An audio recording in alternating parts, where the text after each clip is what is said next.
Fatalo fatu le nai tu o le tino keriso. Nei afiafi. Fatalo fatu fo i le Kerisiano Christ Recipients Community Church. Ma lo lava soifua, ma lo le lange mama. Ia tatu vi ia le li, tatu patpatia lo na lofa. O mawhai fo i o na tai mai se tau soifua la le ia le ngata fo i lea ia o matu nei. O wane nei mafutanga. Nunga penga whai, dandi tatu whaasoa i lea fionga lea tua, i le nei a fiafi. Ia, maro fo soifua. Maro soifua pasta, i le li. Ta e le Kerisiano, koe Recipients Efeso Fonoti, ia me fo i le Tuene a Sione Tatupu. Mai le sunga, me sunga teita. Nole, soifua manguia, ma soifua maua ia le sunga. Ia. Salo le Faauuga fo tatou puti karamen masani ai. Le kau ke alu ai le fesili. Ia, ma le tali, mai aso talu ai le sa tatou talanoa le sapati. Ia lo masalo le so. La tatou talanoa ai se mataupu ua whapea o le Faauuga fou. Ia o ke lua ke le fo i ia ai pe banga ia ai la ba ko pese fisili ai no kulanga le tau pula fatana no ida le ne ia fisili fo ola tonu la va le beta o le fa o fo e ia se o ngor kuspa ia le ia se lua vitola au ia lua va se o fo po le asi so sonda le Talanoa le Uso i mele o le Faauuga fou kasingi fu i o nga kasingi o meu o makuai fea vea i pei to tonu e Kerisia matuna ia a mo nasi so swat la se fa manga a mai tu sai ma o nga tu spa ia Faauuga fou ma Lile amata mia mai sunga. Ka ko pala le. Wa o stasile meu o pena una tateli. Ia o me pitusili ona tu sama sila pas. Wa langa tata wa ka karango ile mea onga ole sasao faafi ole sa o le mea lea ia ka ilo ke o sewa o ke leilo mangi mea but I don't remember any imperative ke le o loa ke le o manatua se whaatonunga o loo whaakongo ar kuspa ia whai se whaunga whaapea o isi upu ia ke le ngā le whaonga tonu i le li o Kerisiano, especially tātou Samoa. O le upule papikisonga le ngapa ia, whaunga le ngapa ia, po le whaunga fou, ia mal whatumunga le ngapa ia. Pewhala papikisonga le ngapa ia, ke le mo konkuspa ia se mea o ia se whatonunga whapea, a mea ia paptisoina o tau i le ngapa ia. O ele fa pe le anga pa kisona nga pa ia ele fa pe le anga le fa unga ele anga pa ia but the thing is o le meanga ia o le pa kisona pa ia o le meanga e fa ele tua I long kai me fina nga loai you don't me fanga ele biblical ai lo kakalo ai it's not biblical to pray for the baptism of the Holy Spirit I don't know but that's ilo kama ilo nga ia tu sai mal fa ka kianga mai nga por kalame male mele onga al tu spa ia if sila pas pola tonu le me ka ole Faauuga fou I think ole o se fesili ele ngata in mo mielta tova ai I lona winga lautele generally ai le ngata nga o ye sem ka opsi sile manga o miele le fasang kongu I ia kere lo pola se lo experience ile tu nga me o fe lolo ia lo tuma mea nga uwa ai ile I ko nga skaili le o le ko nga kalafunga le awa kalo mo Faauuga pe fa pe awangi misi lo Faauuga va ai lo Faauuga langa o farong so e tangata o faita la fa pe se sia mea a lo Faauuga ia e whakamala ia o nge whakamalo Faauuga So raise ele fesili ola what is he talking about? Apa la isele upu la faunga, which is la faunga le upu faunga. Is he talking about salvation? Vai lo faula tanga. Ai lo faula tanga. Yeah, because ele faunga ya. Ai le tala feng kuai. Alang fa usetas. E faunga ele fangu. Olive oil pe on fai Samuel ya kavika. Onga ai le faanga, ai le fa moi. Ku saunia le oe ia o se aka fa akusa foi le ua iai le mana le tua, ua iai le finangalo le tua, o le finangalo le tua. O sauninga fa sauni foi le.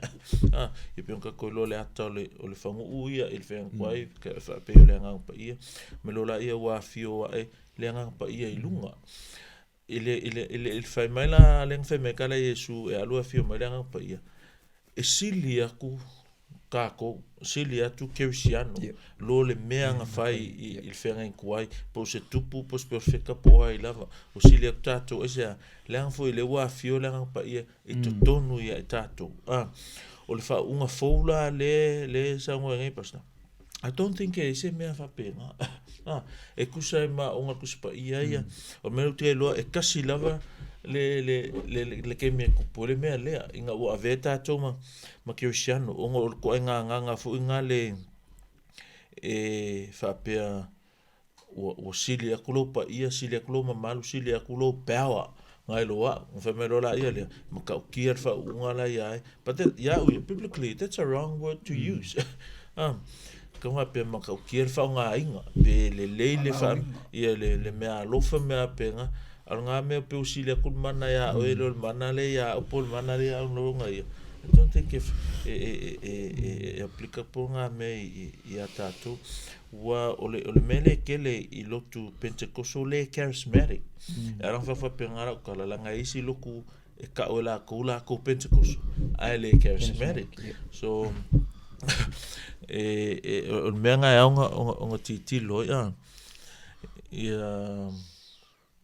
kusa mafsilia pasta o fona na mona ele se me ka se fa un fo ele ka un se me va penga ka se fa un fo langa ole upu fa wina ole upu ia wa uma ona fa wina po ai ka ke launga ole fa unga ngai ko ngole upu ai le se me ka o se ngofo iso mo ia fa unga ia ese ele fa pe ese me se fa unga o se kanga ngai ro le fa unga le upu le ai o le upu ai bo umanga nga hoi nga fa uinga le tu le upu so se kanga kala fa unga ole upu mo fa unga pol me ka ko le o le feura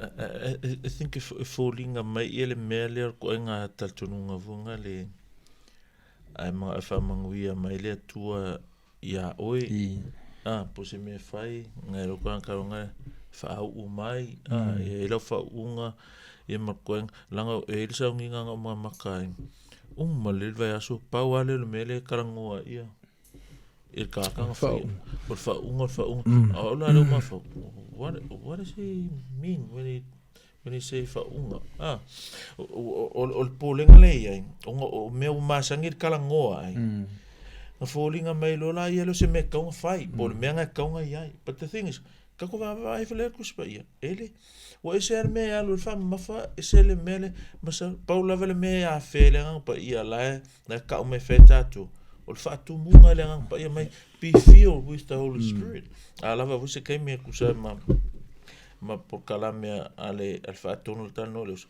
a kakkarango fo le ngamea ke do po uma kakkarango pa il faatumuga le agaga pa ia what does it mean la le mea ka o le faatumuga le agaga pa ia al fsili le ka ki ka kolum o le akong le mea ka o le faauuga fo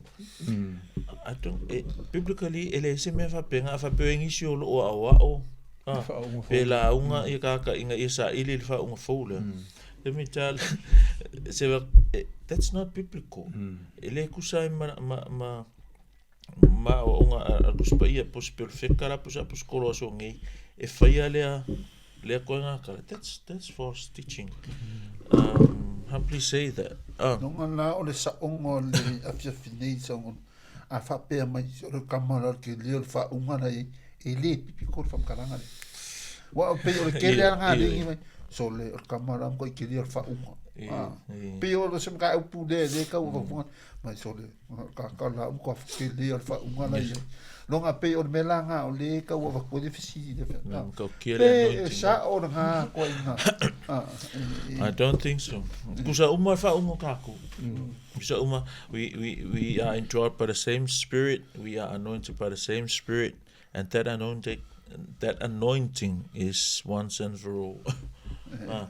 Se whaonga ina o tātou, e makaukia ko whaonga o riska, e silia ko whaonga o riska ka riska. But in terms of anointing, e kusa e male upuia, maronga winga ma whaonga kuspaia. E kusa o marawa kako anointing.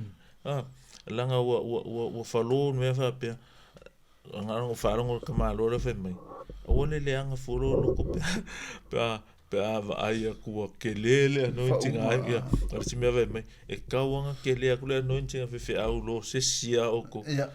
Where does that come from? Mea whela, mea whai whai ke I whaonga le upulea. Le upulea whaonga, o isi whai kemi, whai mo se kākai sau se loku ai. Ai le whai lau ngot whewhi au. Le aingi a mene aleluia le Kerisiano, le ise aka, le ise kangi. Me lola ia le mas Faauuga le launga. O me mua, ele ilo e plan me kor Faauuga. Alang whai iska kalanga, langa whai wale enge alangunga.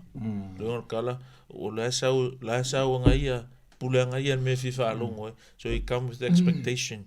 Ka umani me roki manga o, ka umani me roki fifa alongo. Ai saula le la ngo wala be ko me dis Faauuga wa de singa ko nga Faauuga saula le la ngo wala be ko le la ngo me dis Faauuga la ngari ya ke ale wo so me Faauuga ko wa le se me ka yo ye po le singa me wa ke le Faauuga ngo fo ima pe o le winga le ko mai ka la le kulanga le ko fa sile ko ka ko ia le ai se fai ya le ka upu le o lo tatu Talanoa fo ngale mai le tala fo ilia elia ma isa se fai ya o ka upu le ka mo le I le lua tupu le mata upu e lua fai po ipa kasi fo I vai ngai lo ki so o ni me Faauuga e Faauuga e pe o ia e kuri ai ia se I fa me ia se lo so ngel ka pu le se la pasta sa o e se o ankonga sa pero I've seen it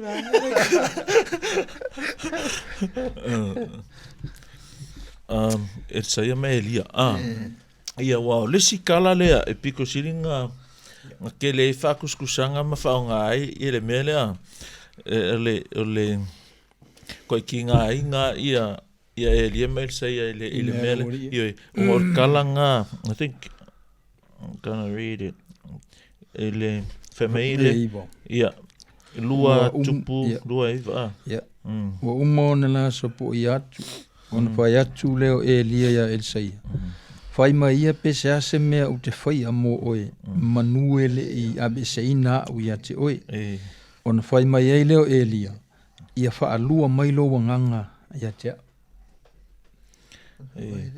le upulanga le phrase nga double portion fa alua mai lo wanganga ua maku ai ese alfa lo if we let the scripture interpret the scripture ese le nganga manku wa fia ia Elia mea ma le la ua va ia ku se falling mai Elia le master o Elsaia le student le la alu ia le master ia fa onga ku unga lo kama le la fa ku ia Elia le me ki manga oi ele or ku ainga Faauuga le ma fa we ka Pentecostal charismatic le karangoa ia Elia I me kala le request Elsaia I kusale winga o kala Elsaia o le koinga me funga le o ia o le successor he wants to be the successor of Elia mga Elsaia ko me vungare like o se coffee e manga o mangkole o uma ia elia a le fa wa la vale official le la manga o ia elia o ia Elsaia o le menga la manga oi a ka ole le double portion I kuso it's not asked for twice as much as Elijah had le fa pe elia le nganga le nga o pole mana le nga ya o fa alua la ya that's not what it means le winga nga le ke ai wi o le winga le kalangoa ia Elisaia so se me vongare ke fa mai mangkua o le wa uma tu ia Elia Saula ia Elsaia o le winga la kala a Elsaia pe se me inheriting ia o ngor kaunga a fa pe ke vai le kene se fa kolu mal kolu fa mal church no menga Lucas nga fiso nge kawalia le mere ke lo ke fa ko Lucas su fiku ia fa ilonga ina lava 17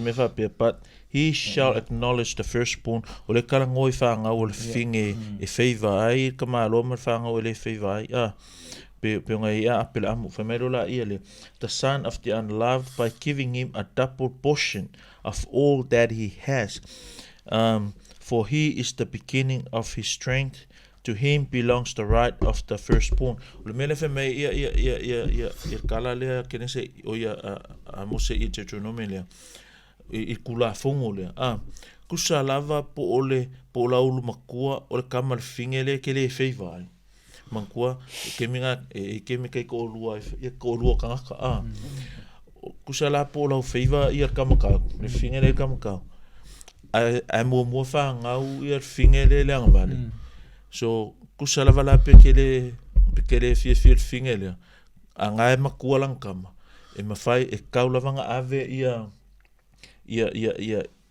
ele inheritance le yo kaula vanga inherit lo makua o ia lo makua o ia le ainga ongo kai fa pengale wingale I fa mai by giving him a double portion of all that he has the son of the unloved by giving him a double portion of all that he has for he is the beginning of his strength ola kalangoa o nga o maka I lau fa nga o ia fa o ia oi ia oi ma me nga ke faia so that's the idea here ole winga la o kala a Elsaia ole ko nga la ia e mga Elsaia okay alu la ia oi but let me allow me to continue what you did continue your office in your room Faauuga ia me nga faia it's almost no involvement of any power wasilia could power le mga o ia Elsaia ngai lo le power le nga operator ia Elia which is going interpretation le fa ngai ia so ngim but it's more like if you look at the context and let the scripture interpret the scripture it's more like ko le mele mga o ia Elsaia simply okay le la alu I want to continue on what you did the winga nga o le mele ia he can ask for anything but ele Paula va mera mga o ia Elsaia ia fa wow ia le ministry lang fa Elia so Silia kula ia Elsaia ngai lo isia perfect ngai ke minga in that sense ia alfangonga o makua ai papala lava ia le second king 2:9 le ile ala le ku le wa la ngai le si ku le wa ngai le fa punga a foi le fa le lio kaka e support ele me le o Faauuga fo le fe mai alang ka o ia wo fika o ia ka o Faauuga fo alang Faauuga fo la ngai le si Faauuga ka si Faauuga fo le e se if we look at the New Testament you can't find that ele se faia ku se mafsil ia basta a le wa pe wa la ngai o le Faauuga le maka pu le ne ua koe ua peo I lenga e koe fisini peo wala uinga ne mele o le whaunga. A lea e a whaadiriu ka koe fo I fo me ka karongo whaadiriu ma le whaunganga. Whauinganga. Ia, o pe fo ngā fisasia e ngā le context. Koe fo I koe ne mele. Ia peo ngā fo I ne fuku ngā e le maka ukeni. Kusa a whafunga mai ni se e māsangi le whaalongo ma waai la unga ma teach le mele. Hopefully au ngā kako vai le e stir up ai. Ia le mka apsisi le ska. Then seriously look ele ngā kapsila pasta I le po e se me kas whaunga fau. Ia mal passage lea. Pula le winga moni ole karangoanga le va mal mele nga askai ia el saia. Relate nga e whaunga lea. Whakura kasa ke mga ingi usila nga loku ai I le whako loku nga se loku loku Pentecostal.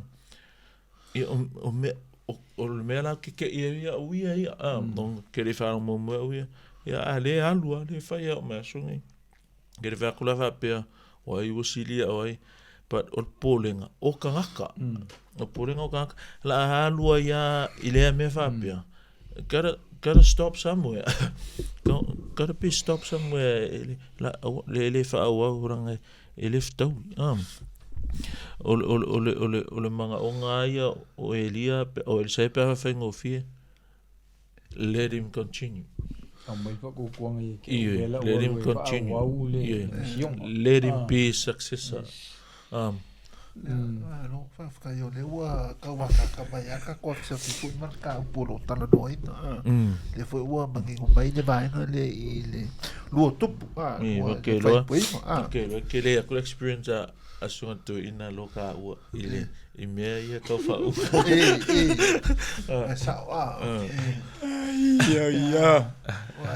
ia ngara wila alua kua ule liwa ulua sa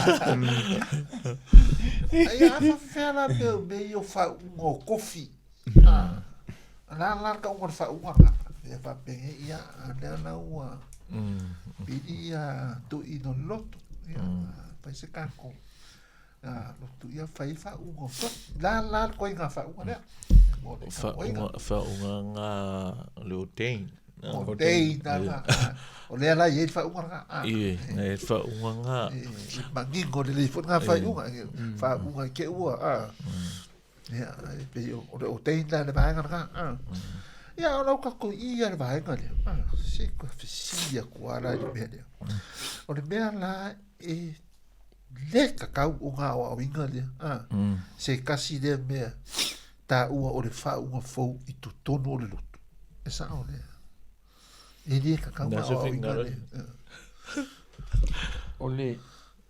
o le mafuanga ngā le kupu o mesi se vai ho I le mele ngā o somo I le sipa I kaimi o le laughing yes ama kua I whaale kongwa vai ele ke leo ngasi se ke le lo pula le early ngai wharongo mea ngā ki wharongo mea ngā po le se fulu fiko o kausanga from 5 I sa mo sa mo se meu ko se fulu o kausanga ka ni la ko ngai o ngai ngala ko ia au sa mo fe ngai ska dia ngala ko okay ia se I dane ile nga laughing anointing Lafaele e ke aka sa o e ke aka se umarnge yaso e aka oi ia ala ko molisi ngamako so se ngala ko molisi kinga I ul mako ruku ia kia sko ingo fe ia wa lu le vi inga wa aka ka vale lalo aka se oi o la o fau wa ku so fau ka se me va pega wa mo ile fau ngale fa pe ole a pe o si de cola si de fa ngole ngale bona ve mele le ku pu nga mele o le mai me se ele se ka upu na ka wa o ele ka nga o inga ye me ma ele se si le ku sanga fa nga le upu le dai se o le upu ai o le upu uma fa winga pa na ka ko o le brau so look with me il 1 John 2 27. Okay, I'm going to read it in NASB first. As for you, the anointing which you received from him abides in you, and you have no need for anyone to teach you. But as his anointing teaches you about all things, and is true, and is not a lie, and just as it has taught you, you abide in him. O le whaauina fo'i o tō maua mai a te ia e tū maulea i a te outou. Ia au ia. O lava ale upunga o le whaauina. O tō maua mai a te ia e tū maulea i a te outou. O le upunga mauanga inga, i le ilo ilonga o le ngangana. La kalango i le mea ua uma ona tupu.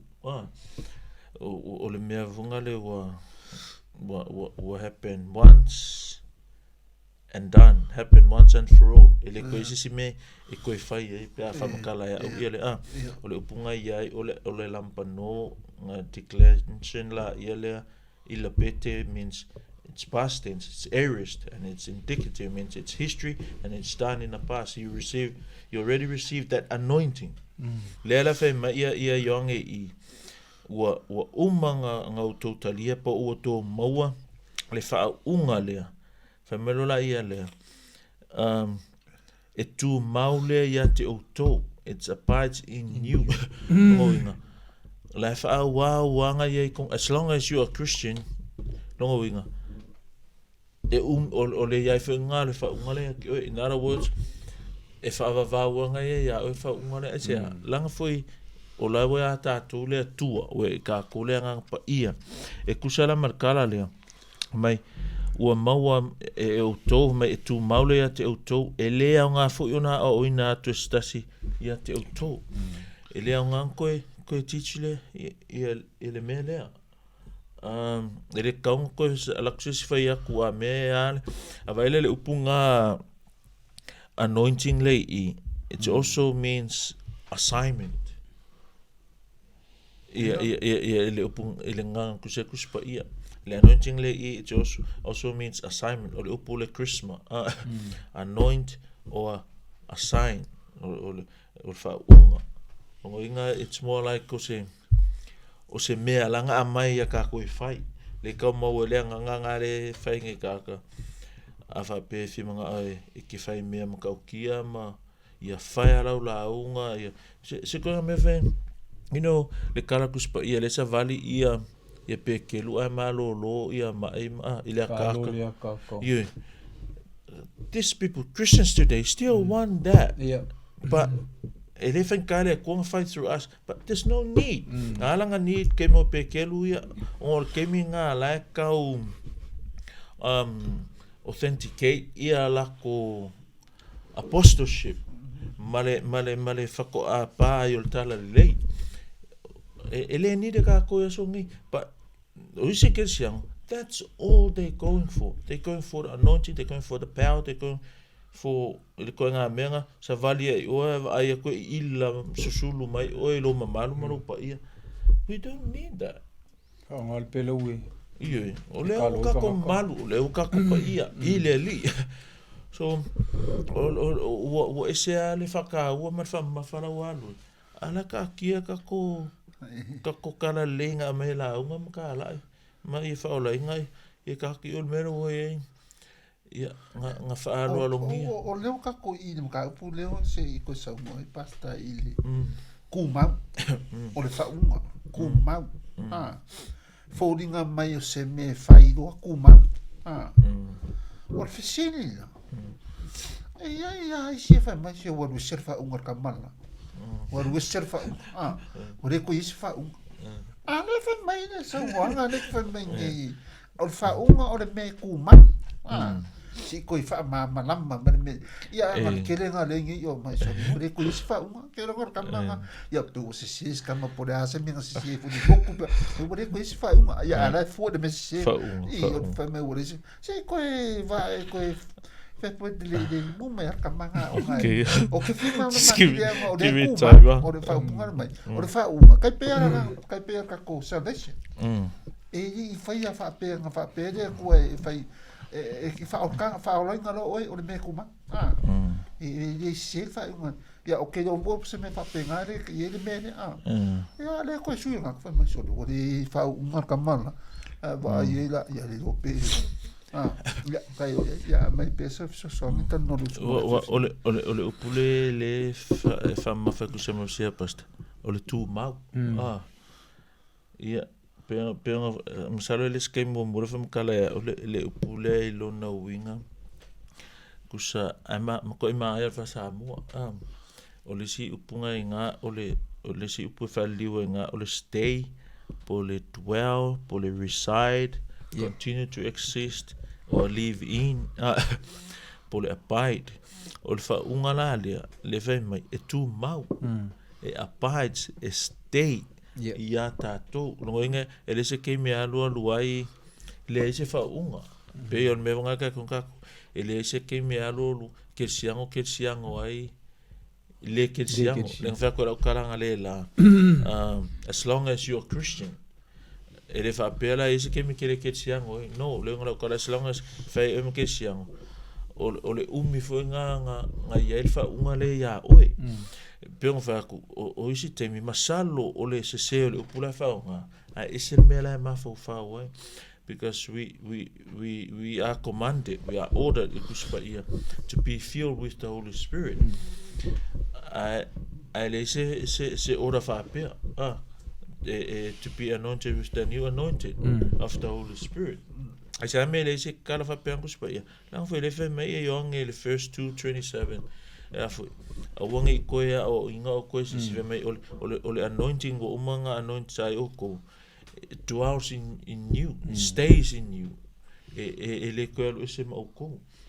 Le longa ngana ele ngaka ole statement of fact, it's indicative, but it's present tense longa ole me fai pe e ola pe e ngofo ya tatou e fa avavau e ia pe lava ia tatou e kusa mana usili apos ele se me ka o se le alu faauuga le se faauuga le se faauuga otherwise e cancel kala ale kuspaia o faauuga le wa kako e tu mau kong e kako as long as we are Christian.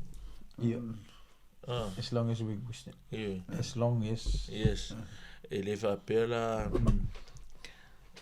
ngai backslide ngak e or ko nga kana le ka fa longo e me ka ol pa e me ka backslide e me ka ol vai ma fa vai ele se me ka o se le ai o se fa ka pole le lo fa ka pole o le fa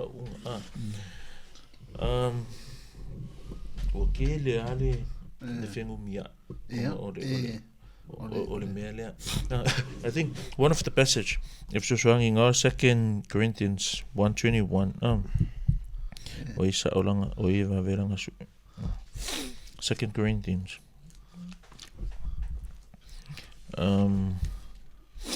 Ia upuia 21:22. Fa tu mawina fo I ma tu fa tasi ma o tu ya Kerisiano. Ma na fa wina I tatou o le atua lea nga o le fa tu ma wina fo I ma to fa tasi ma o to ya Kerisiano ma na fa wina I tatou o le atua lea mai now he who establishes us with you in Christ and anointed us in God, who also sealed us and saved us the Spirit in our hearts as a pledge.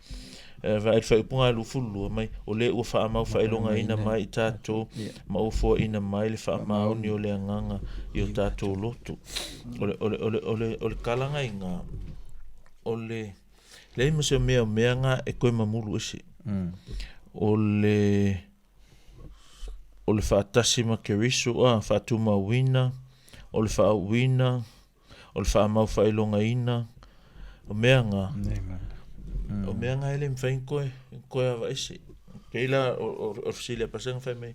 Pese ke mea e alu e se le Faauuga. Pa ko kilo koe. Fa mau fai longa ina tātou. Mai ua whaatu ma wina. Tātou whaatasi ma Keriso. Ele ma fai koe suira ngā mea. Ua wha wina i tātou. Ele atua. Ele ma fai koe suira ngā mea. Mai o le ua wha mau fai longa ina mai i tātou. Ma ua fua ina mai le wha mau ni ole anganga. Yo tātou loto. Ele kau le ia whasamo. Wewe whai pulua lua. Mai, who also sealed us and gave us the Spirit in our hearts as a pledge. Kusa lewa deposit ka koe le atua. Ai avaku uma ka ko. I mean, uma pay the rest. Ke reu whape ele a koe ka wharatanga. But o le winga upule I. Like God, ke lo kalanga na polo fa mai o ia ngai a mata o ia fo ina te whai uina.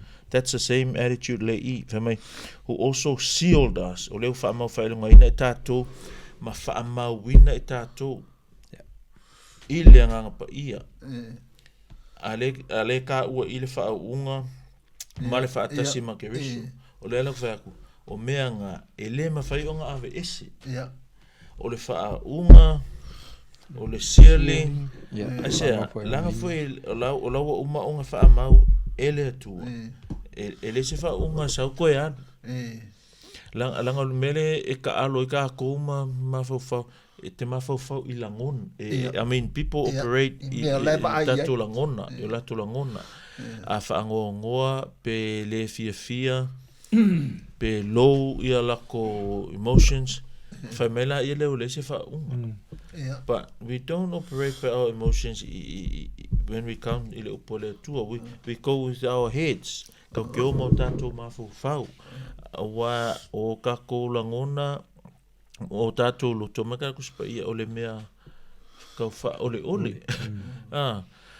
So, po o whea, in spite o whea e kako langonga.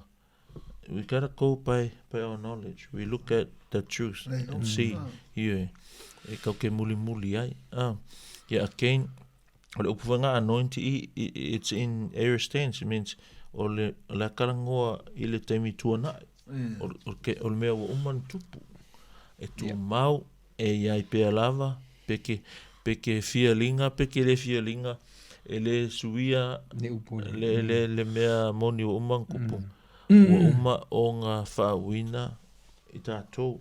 Ma e pauvore ngā o le Faauuga e le koe sisi Faauuga. Ia, basta le ukau mangingo mai aka ko fiafi o foi la me le Faauuga o le mea tu mau. Ele se me funga na mai o le se Faauuga, o le se Faauuga. Ia mangingo foi le kulanga fa peta no inda fiafi nei. Le fo mai le tu spa ia pe ona ma o kolonito le momo kolonito lua pe momo le lua man lua kasi lua ya le mangingo la pale abanga fo I le pe ano fe o ka pu ko kan mo ia mai la male kuspa ia Italia I le fisili e le mo fa tanto talia le fisili so ne fu tanto no le uso I mata fa bene al simon mori fa mai fo ka ko le mai ka o le me ka o le charismatic. Olale. Sau kala por ale charismatic. Quiero decirle que si fie Sione le mere ngai. Ngai lo charismatic moment down.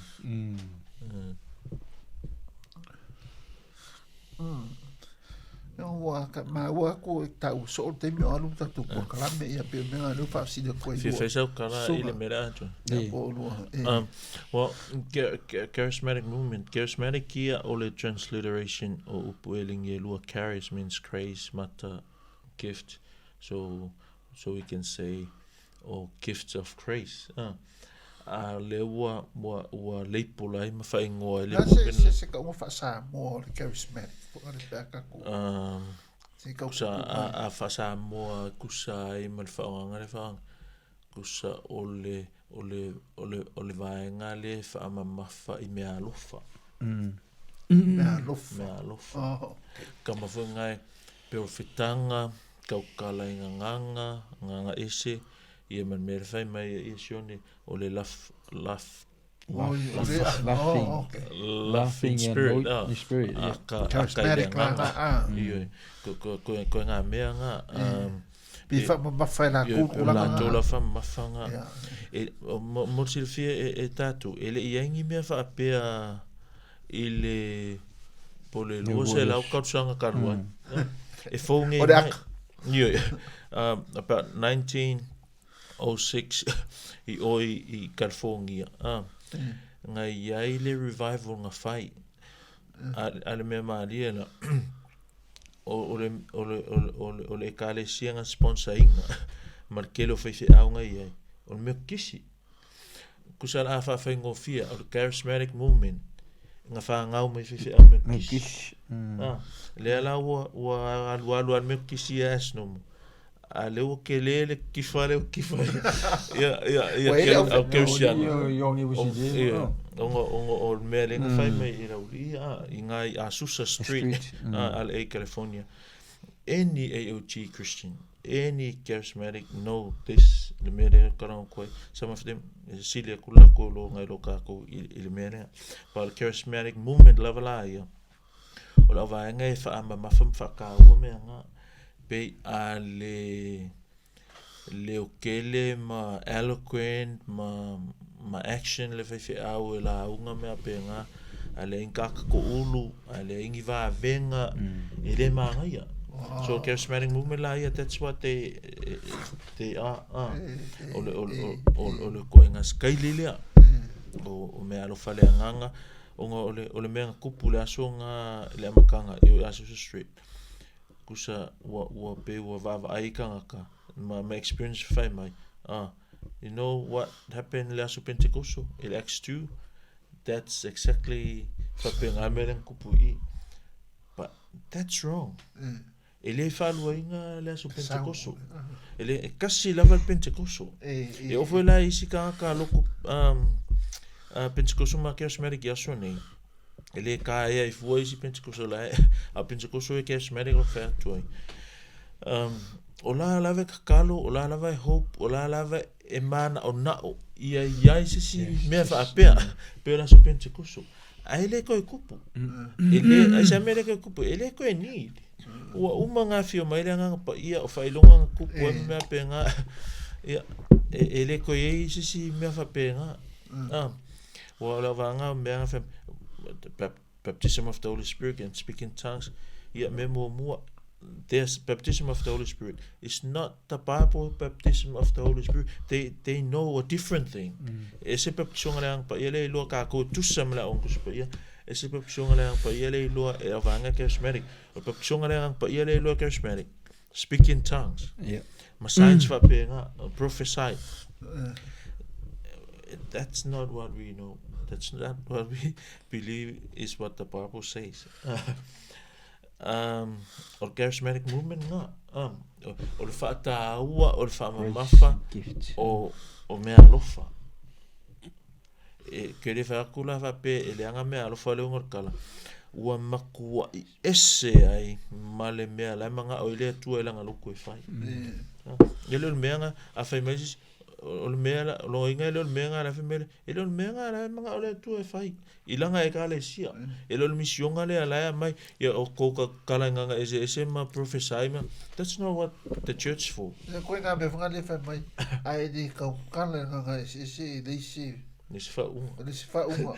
I kiri whaoloita, koe ngā me whapenga. O ngā, koe ngā momenta, It's a wrong. O yo le winga la ngā charismatic movement. Lea la o me whanganga o me. O le mea kauma tā lai tātou I asungi. Ko ule muli pongi sā. Va ai po le akara kuspa iela iai. Alu study ma pray, ma fasili lau whewhi au. A mosea vangoa alu sa on kuspa iai. E loa le atua ma o ele upo le atua. Aore lang lenga fai ko inga wa sola le kare simele ka venka ko. That's not right. Mea ka ole. Me volele a fafangua na sengusi. Ele kupuse mea pe umre loku ia pe wale ise a. Pe ale kule o kiwa. Ale maro lole mai ale. O mea ngai. Ia o salo le vai nga fa uma toi foi fisilia lau. Le fiafi tato. Se vana i se me o lo ko e fia tala pe o ka koirunga ka pule ka ole Faauuga fo. Ia mo le no. Ka wale ko fai ka wale kuspa ia. Ko kilo fa le kuspa ia. I mean Kele me ka fai. Kele me ka fai loku. Kele me ka upua nga ka nga awa. Ai awa le me okay.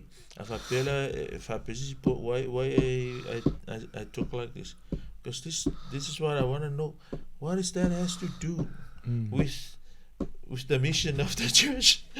La le me nga Faauuga. La you tell me. La Faauuga la pa ma mana e fai I kala le mo miela unga ma o ku pa me al Faauuga le vesi ko ka fa pe o le akile nga fainga nga fenga luenga lo o le akile nga kele la pungsa akile nga kele la su Faauuga ai le mo se mala malama ia o nga fa vai al kuspa ia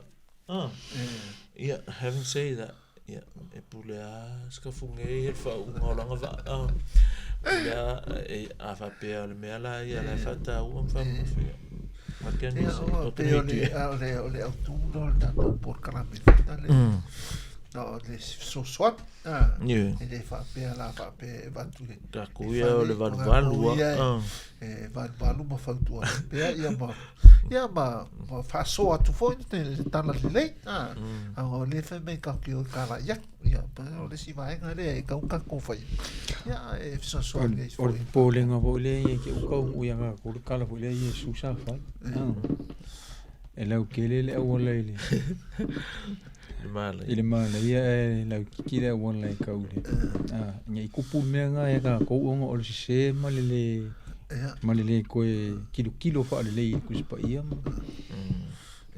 ia malo e wa pe o le fa nga mo o se ma me se nga le io le fa ka wa inga le me a fa mo me fa mo ka wa fa ka pe no ku spa e le se me ra so fa longo I pe la unga isi ma me fa ka wa ro ku spa ia ba ka mo fa o ka ka no ide so swang mai le nga ka fa kana mai ngor kuspa ia sa ro ki fa no logo ia fa pele ki fa no logo ele fe ka logo kuspa o ia sa wana se serve na sa wa se ia war fa fica u di la ri ia a pe se o fa kwa ia mar ko la no le Talanoa le Uso foi e kusa marka ko por kala me lo fa nga so ia la fa fianga nga sa ngai ka pe so mo perfecto le awa o me fa ko whatever comes le me se me ko sa ia sa que le me se o fai o perfecto ko se fa la school io ala ni me la ko sa la maka irsi então o mal vai a songar Faauuga vai que o misiro Faauuga vai que o que fua Faauuga será those things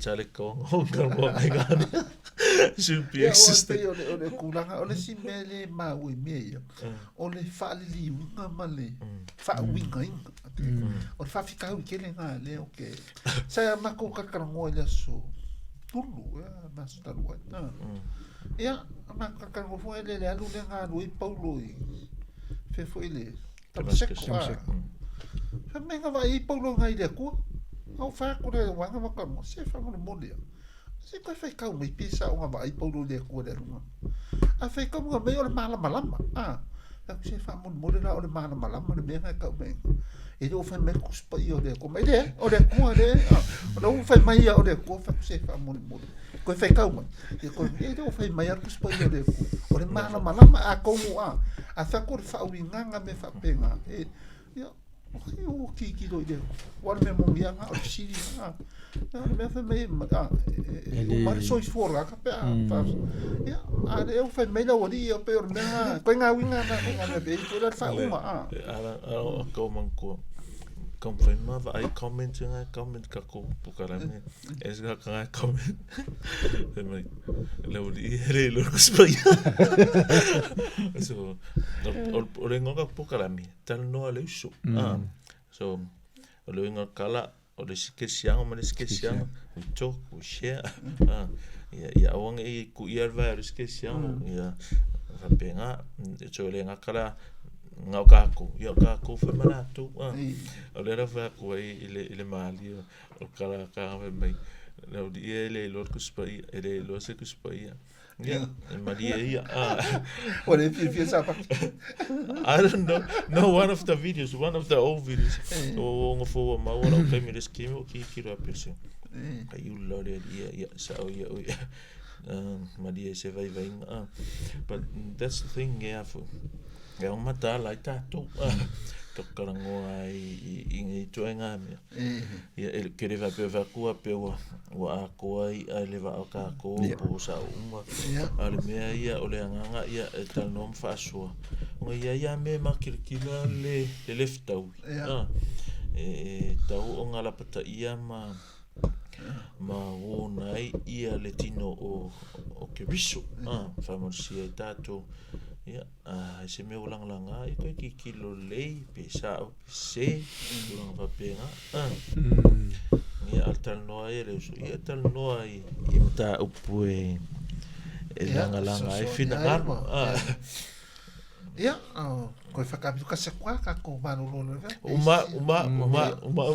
Ya, o tita tono ya o le fatu ya ngor fatai fo le fia. Nele por karap. Malul fasoa, malul futapeta.